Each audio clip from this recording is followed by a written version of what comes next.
We're not going to be little children anymore. We're going to go into this as a job. We're going to take it seriously, and we're going to make it to the top. TSM cement themselves as the greatest team North America has ever seen.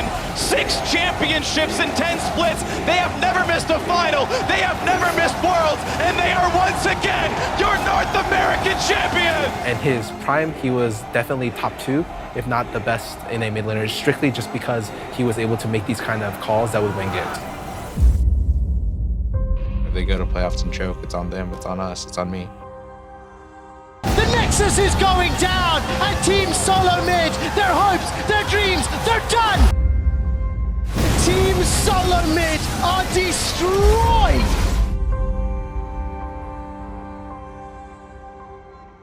TSM routed, the game over! I find it absolutely unbearable for us to take anything below top 2.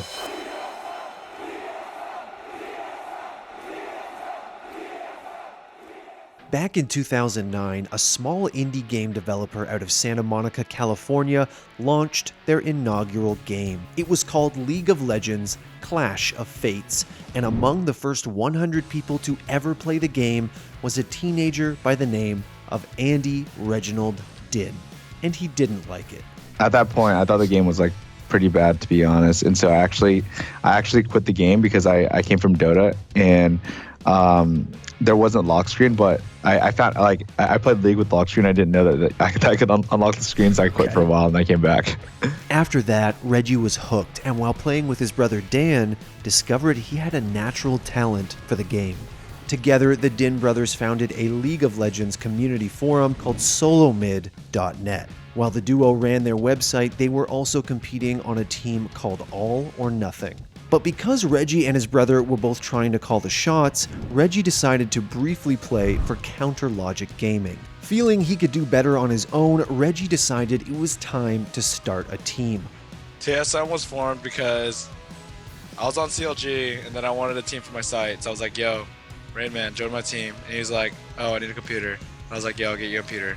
So I like bribed him to be my hoe. And then I guess I got Chaos because he's some Asian guy that wanted to be good at League of Legends. After going through a few early roster iterations, the TSM lineup settled on Reginald, the Odd One, Chaos, the Rain Man, and X Special. The newly formed TSM would attend the first League of Legends World Championship in Jönköping, Sweden, where they would test their mettle against the best North America, Southeast Asia, and Europe had to offer. Right here, they're going to get it first, but TSM going to be right behind them, and here comes the fight. It's going to be Singed in front, a great card this wall. They're going to help the initiate. There's a stun, but they're blowing up Rain Man. That's the wrong person to go for. The damage output is huge. Candy Panda drops out first. Xylor in the middle. A good ult there from Nunu and the channel. Looks like Candy Panda, yeah, indeed did go down. Now Tarek is the next one. He's going to drop for free. And looks like, wow, 4 kills for nothing. A wonderful fight from TSM. On the battle, and we're going to have to see the Q or the Ice Blast coming out of the Odd One. A lot of damage coming out. Huge damage onto Dyrus. Will he go down? Standing in the ultimate, a double lift, able to take a little bit more damage. Tristana also falls. TSM just absolutely thwarting what Epic thought they could do into that fight. The Clairvoyant's going down as they flash over the wall. Dinh also falling to the ground. Saucy the next target. They have Saucy in a 2v1 situation. Here comes the Odd One going out for the quick steal, and it looks like they're going to be able to take him down as he throws down the no zone to do what he can before he goes down. TSM on the ace. Ultimately, TSM would place third at the event, losing to Against All Authority. Good game. Against All Authority are going to go straight in. That Nexus is going to fall, and we will see an all-European grand final here for Season 1. But that disappointment was short-lived when Riot announced Season 2, which would field a huge international tournament circuit with $5 million in prize pools and a chance to play at the Season 2 World Championship. Reggie was thrilled, and he wanted TSM to take the Season 2 circuit seriously, so he moved the team into a gaming house in Long Island, New York. It was not a calculated business decision at all. I just really decided to do that out of passion. I wanted to compete, and that passion was more important to me than anything, money, whatever it was. There, TSM would commit to a tougher scrim schedule and focus on League of Legends full-time. But the team's top laner, Christian the Rain Man Common, had different ideas. For me, as an individual player, I feel like just scrimming all day wasn't making me better as a player. So that's why I was feeling the way I was feeling. I think my skill had gone a general decline. He didn't want to do our practice schedule, and he said it was a waste of time. He did not feel like we would be able to win Season 2 if we stuck with that practice schedule. Reggie and Rainman had been friends, but if he wasn't willing to put in the work, Reggie and TSM would move on without him. Eventually, Marcus Dyrus Hill, who was living in the house at the time, replaced Rainman on the team. For Reggie, pushing this new work ethic and moving forward with Dyrus was just the first of many points where he'd have to put his position as team owner ahead of his personal relationships. And with Dyrus, they found success almost immediately. Champions, we have the last fight from CLG trying to come in here. Dyrus just too strong though with that pull over them. The Ash slow, chasing him down. St. Vicious is going to go down. Hotshot going to be chased as well. He will back off, but this is going to be the game. We're going to have the Nexus here right after the inhibitors. Here, give some noise. You know that they're sitting off to the side. They're waiting for it. Get that TSM chant going because they are the IPL 4 champions. As TSM scrimmed out of their Long Island gaming house, the rest of the nascent Western esports scene was developing around them. And Reggie was beginning to cement himself as one of NA's greatest mids. Pull in from Crumbs is not going to like this. He's going to try to jump out. Dyrus is around. Reginald goes for a dark binding. He will land it. Perfect prediction there. The explosive cast comes out. So much damage being dealt, but no one has fallen just yet, except for now it's Crumbs who's died. And another dark binding lands. Dominate not going to like that one. Chaos takes that kill up. He was definitely top 2, if not the best NA mid laner, strictly just because he was able to make these kind of calls that would win games. He's in range for this Relius jump. They're going to go in anyway. Reginald's jumping in so much damage. They will break him, but they pulled in Skara. That is not what you want right there. After Zero goes on, but Joy's going to keep him alive. Do they have the damage? Chaos taking a bit of pain, but PewDiePie not going to make him die. Let's see if they have what it takes. PewDiePie still getting chased down. Chaos very, very threatening here. And nope, TSM will walk away with 2 easy kills. We were together and we played as a team. And I attribute that to myself, is that I was able to pull everyone on the same page. 5 people doing one thing wrong is better than 5 guys doing 5 different things right. Driven by their fearless shot-calling leader, TSM established themselves as North America's premier League of Legends team. But instead, now the Unstoppable Force comes in once again from Dyrus there. He's going to dive in as Zingy, doing his best the chance he can, aka Fat Mama, and that's a double kill straight away. Going for that dredge line, he does land it. Dyrus locked out, now taunted. Hazard trying to do the damage. Dyrus with his ultimate down turns on to Big Fat LP. Rune Prison will still allow Dyrus to attack, and he is going to be able to take him out with the help of the Odd One. They are now pushing back Hazard and Hotshot GG. It looks like they get smoked and slowed. The Wall of Pain. Could this be the ace they're looking for? It's going to be Hotshot down. Hazard follows shortly after, and Galio finally coming up towards the ace, but all 5 members of CLG did fall. Turret, but the turret is about to go down as well. Here comes Chaos, the roam on the AD carry, and he may be caught out of position. Starner's ultimate is down. Here comes the Lulu Wild Growth. They focus one down. Corky falls, and they will maybe be able to get Dyrus on this one. But Reginald coming out of nowhere to shut down this fight, and they're going to turn this around for a counter. Expresso might find himself another kill here. He takes out Crumbs, and Skara will go down. The Odd One walks out cleanly. TSM were riding high heading into the Season 2 World Championships, and as NA's top seed, they guaranteed themselves a spot in the quarterfinals. Their opponents? Korea's Azubu Frost. Frost dominated Group A and entered the quarterfinal showdown with supreme confidence. And while TSM fought valiantly over the course of 2 games, in the end, Frost proved to be too much for them to handle. They don't have enough minions to push on. There's only 2 there, and Cloud Templar is quite hurt. He is the one to take that turret. Mad Life may go down here, and he does, but they drop down Dyrus. The ace is there. Freak, the Nexus turrets are going down. Cloud Templar is so tanky. They're trying to thwart out Team Solo Mid, trying to stop that path to the championships, and Azubu Frost will knock out Team Solo Mid. But their defeat was not without controversy. 30 seconds into the game, when we're four of us are at the tower, there was a pause, a very sudden pause by Azubu Frost, and ironically, we were having problems with our chats weren't working, our computers were slow, we did not care, we just wanted to play. And as soon as we saw that pause, we're like, holy shit, our plan might not work. We looked straight to Azubu Frost, and Chaos notices their players looking at our map, looking at the mini-map, and they start like talking. And then there's also proof in the replay that there's been pings at dark areas where we're standing, where they have no vision of. So, I mean, that's kind of shady in my opinion. Despite a frustrating end to Season 2, TSM's disappointment was short-lived, as Riot announced that they would be moving to a league system in North America and Europe. And as one of the 3 NA teams to have attended the World Championship, TSM were guaranteed a spot in it. They entered the spring split as one of the strongest teams in NA and immediately looked the part. So this could be one of the last fights they're going in. The bullet time clearly hitting every member of Dignitas, and it completely softens them up for a quick 1-2-3, and it looks like 4 and 5 are forced to the fountain. Dignitas watches their Nexus go down as Team Solo Mid finds another win in the LCS. Be a big global map lead, at least in Vision. Oh, Looks man. like they're going to be stopped just short of taking the turret down one after the other of crowd control. Jinte may find himself going down. He gets a great light binding, but there's just too much burn. The last hit from the Odd One picks himself up a kill, and Dyrus finds an equalizer ultimate kill. Of power. Second, there we go, another engage from Odd One. Odd One goes in quickly, but he gets locked up there for a second, finally gets his bearings back, and he kind of puts down a Cataclysm, but he gets knocked out of it himself. They're able to take down a good 2 there. Great job coming in from Reginald with the double kill. MIA trying to throw himself over. He finds the Odd One in a party, and it looks like they're going to disperse from this one 3-1. Complexity looks hurt here as Nick Wu gets caught. It could be a 4-for-1. A few last attacks. Reginald picking up 3 in the overall fight. But while they looked strong throughout the first 5 weeks, an increasingly large disconnect began to form between AD carry Shan Kaok Swang and Reggie, resulting in Jason Wild Turtle Tran being brought in as the new ADC.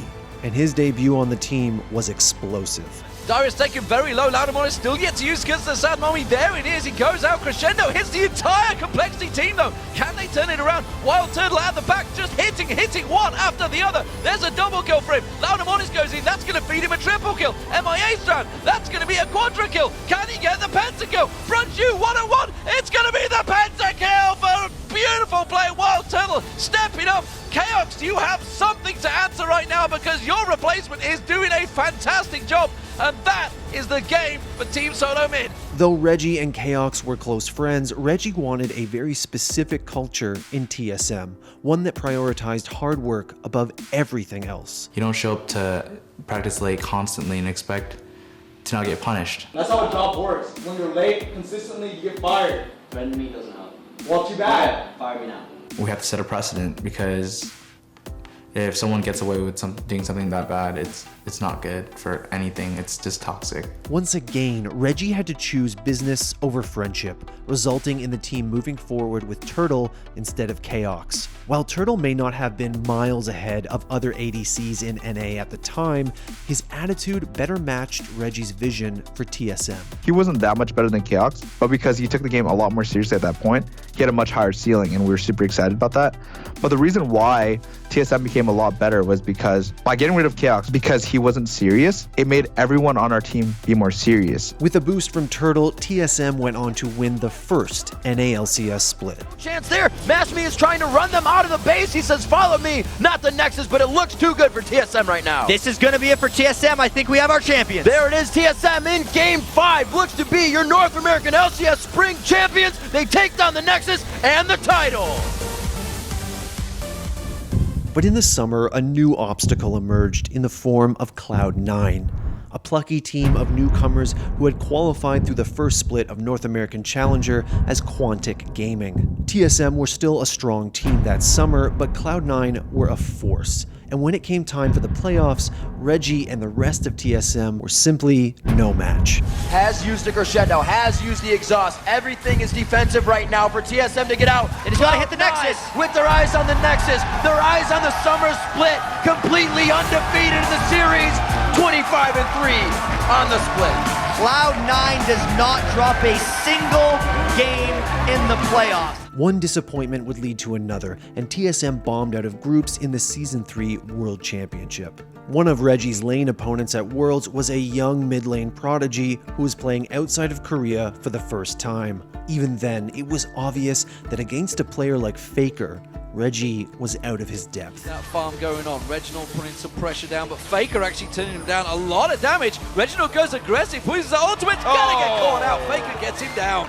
His mechanical ceiling was so much higher than mine that I felt like I was put in a position where I had to play to not lose. and go even. But I could tell you, it was one of like the most uncomfortable playing experiences that I've had in my career. Reginald found himself in a difficult position. He was a veteran of the professional scene, a pioneer that had helped pave the way for the Western esports boom. But he was also a mid laner on a team that would only face stiffer competition heading into 2014. A mid laner who, unlike his rivals, owned his team. Because of the responsibilities that came with being a team owner, Reggie couldn't play as much as his players. He couldn't throw himself into solo queue after scrims. He couldn't fully dedicate himself to the game, and he needed someone who could.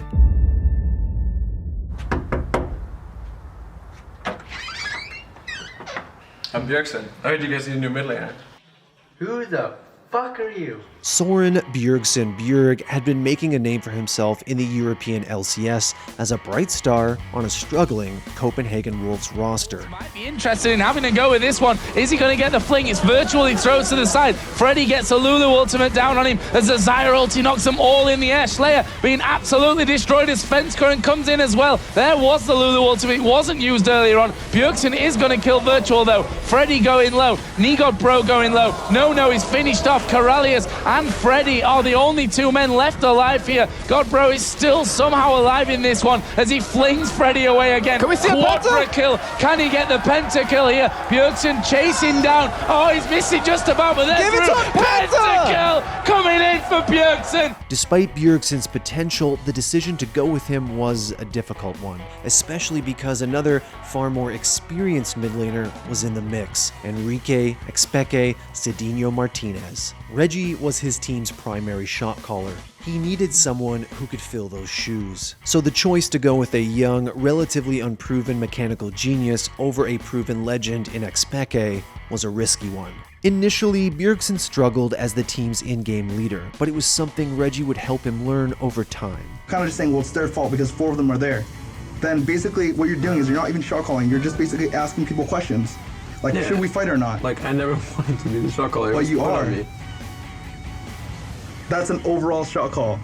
That's a shot caller's point. They get all the information they need and they make a final decision. My problem there is no one made a call.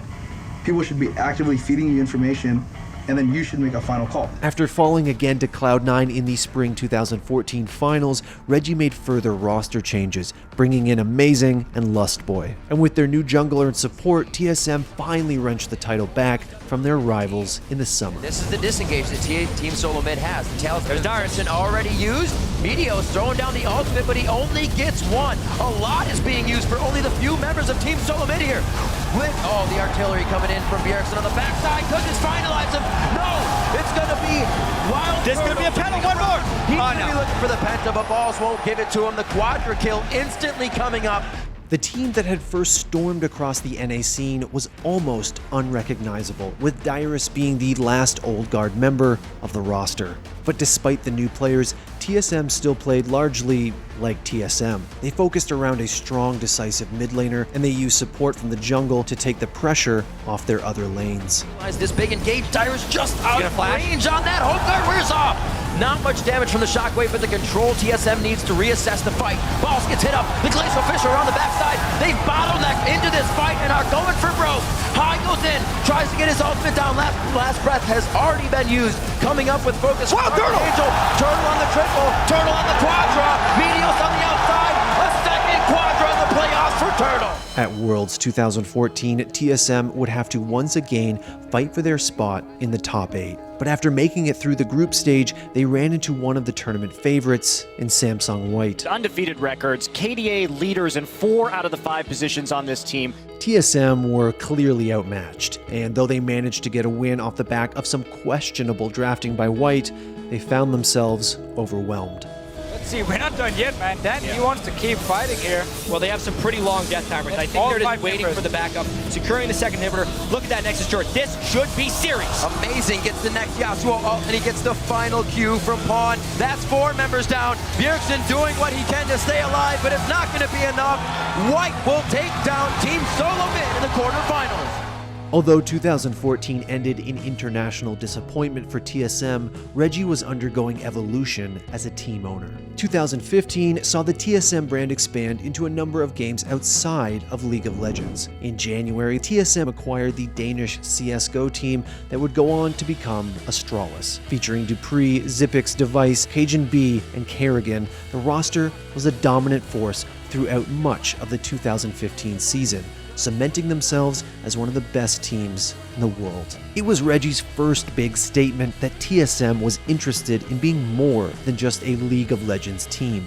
But Reggie wasn't satisfied with only dipping his toes into CSGO. TSM would go on to pick up players and rosters in Super Smash Bros., Call of Duty, Smite, Vainglory, Hearthstone, and more recently, PUBG and Fortnite. But as TSM the organization was expanding, its League of Legends team had begun to falter. The team had suffered back-to-back defeats in the LCS at the hands of CLG in summer 2015 and spring 2016. After a disappointing early exit from Worlds 2015's group stage, followed by Dyrus' tearful departure at the end of that event, it was clear that something needed to change.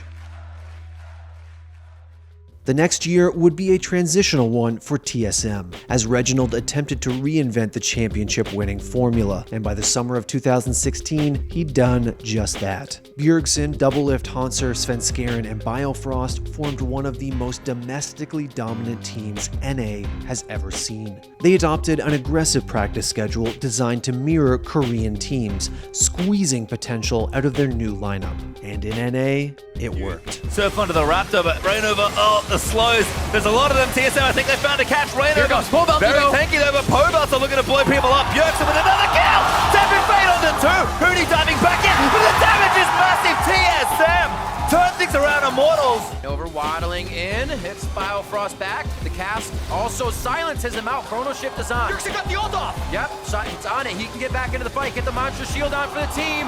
That's the Hanser hit, but everybody was hit by the crescendo in the back line. Now they're trying to catch up from Hanser's ultimate, and they are able to capitalize on the kills.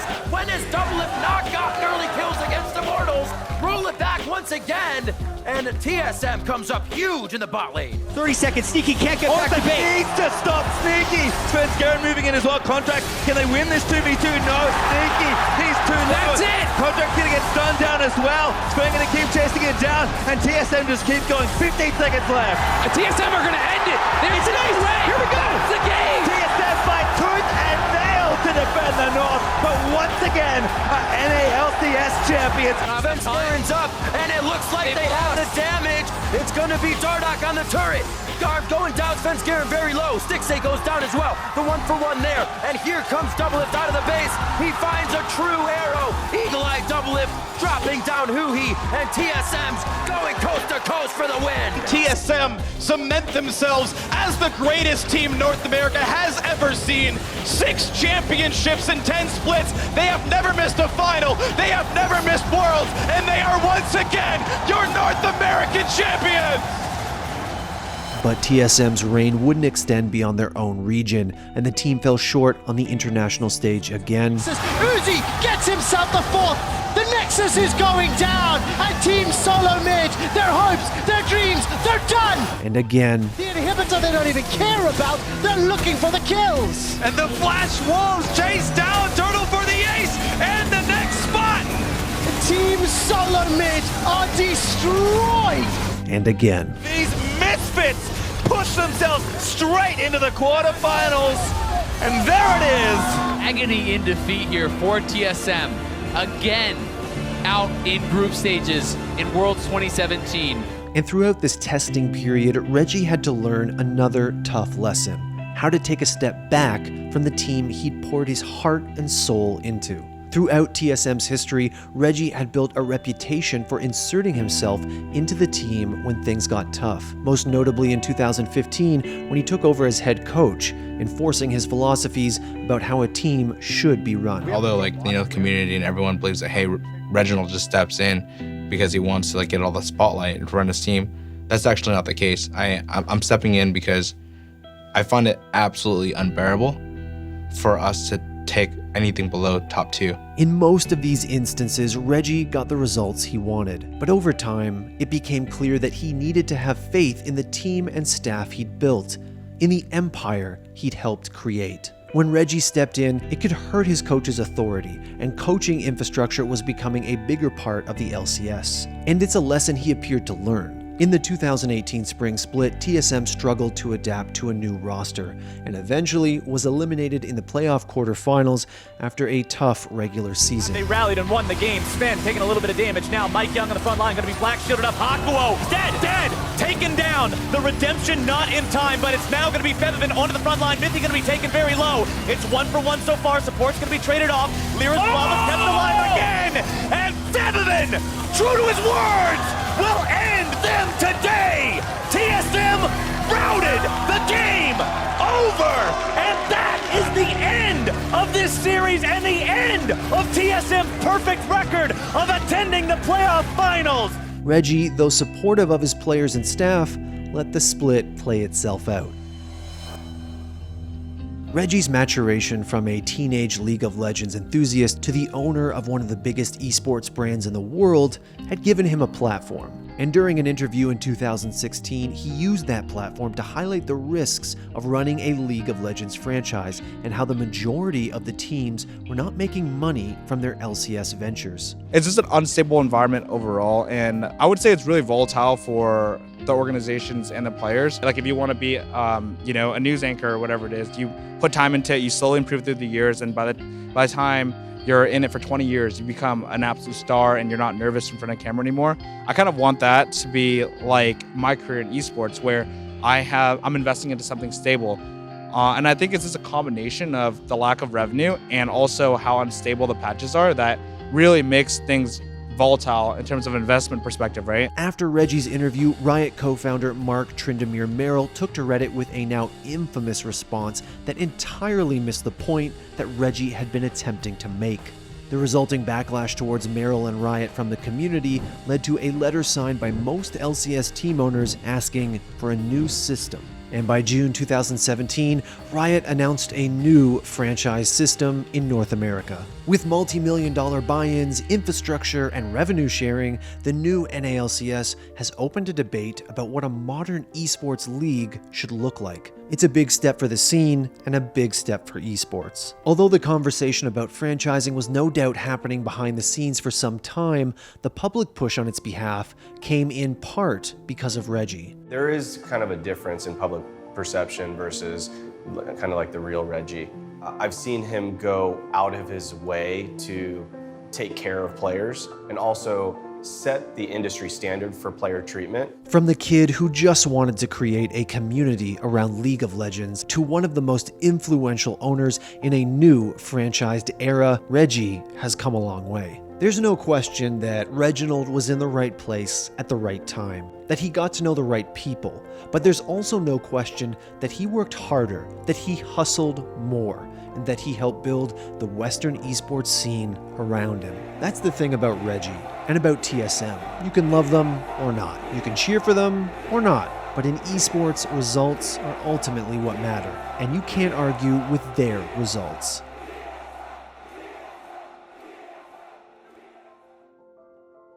Thanks for watching. If you want more great content just like this, be sure to hit the subscribe button.